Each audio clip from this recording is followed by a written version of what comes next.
ऊँटों का व्यापारी। राजस्थान में सुन्नी शेख नाम का एक व्यापारी रहता था। वह ऊँटों का व्यापार करता था। दूर दूर से लोग उनके पास ऊँट खरीदने आते थे। उनका व्यापार बहुत अच्छा चलता था। उसका एक बेटा था जिसका नाम सुमेर था। वह अपने बाप सुन्नी शेख की तरह चालाक व बुद्धिमान नहीं था, जिस वजह से सुन्नी शेख बहुत परेशान रहता था। वह सोचता था कि मेरे मरने के बाद मेरे बेटे और मेरे कारोबार का क्या होगा। एक दिन पड़ोसी गांव से शेख मुजफ्फर का संदेश आया। उसने 10 ऊँट सुन्नी शेख को घर भिजवाने को कहा। सुन्नी शेख परेशान हो गया कि ऊँटों को शेख मुजफ्फर के घर कौन लेकर जाएगा। मजदूर तो हैं नहीं और मैं यह सब छोड़कर जा नहीं सकता।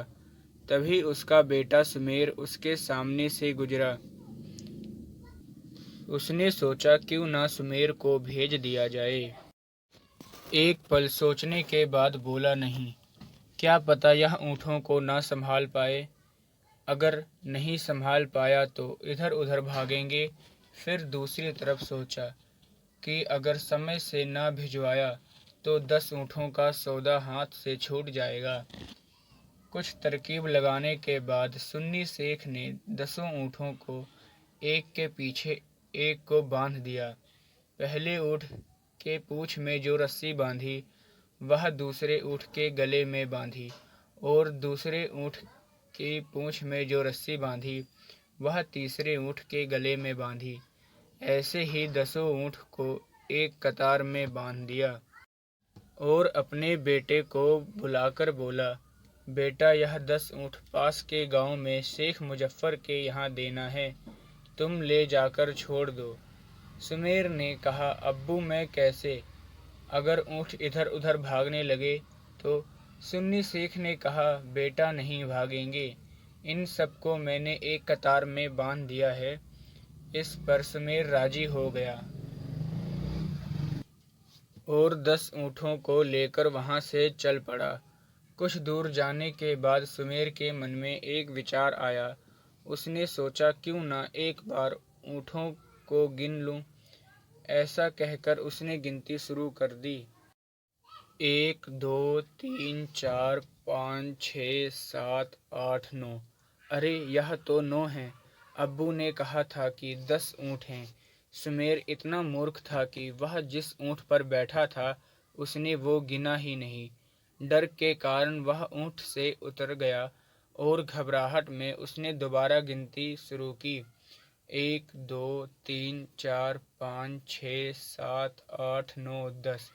इस बार ऊँट पूरे थे, क्योंकि इस बार सुमेर ने उस ऊँट को भी गिनती की थी जिस पर वह बैठा था। ऊँट से उतरने के बाद उसने उसे भी गिना। कुछ दूर पैदल चलने के बाद उसके पैरों में दर्द शुरू हो गया। वह फिर ऊँट पर बैठ गया। कुछ दूर जाने के बाद फिर से उसने ऊँटों की गिनती शुरू की। फिर से 9 ऊँट थे। वह ऊँट छोड़ दिया जिस पर वह बैठा था। घबराहट के कारण वह ऊँट से उतर गया और फिर ऊँटों को गिनने लगा। इस बार 10 ऊँट थे, क्योंकि ऊँट से उतरने के बाद उसने 10 ऊँटों को गिना। पर वह इतना मूर्ख था कि वह समझ नहीं पाया कि ऊँट पर बैठने के बाद 9 ऊँट कम क्यों हो जाते हैं, उतरने के बाद पूरे हो जाते हैं। उसने फैसला किया कि वह ऊँटों पर नहीं बैठेगा, पैदल ही चलेगा। पूरा रास्ता खत्म हो गया। ऊँट शेख मुजफ्फर के पास पहुंच गया, पर उसे यह समझ नहीं आया कि जिस ऊँट पर बैठा था उसने नहीं गिनता था।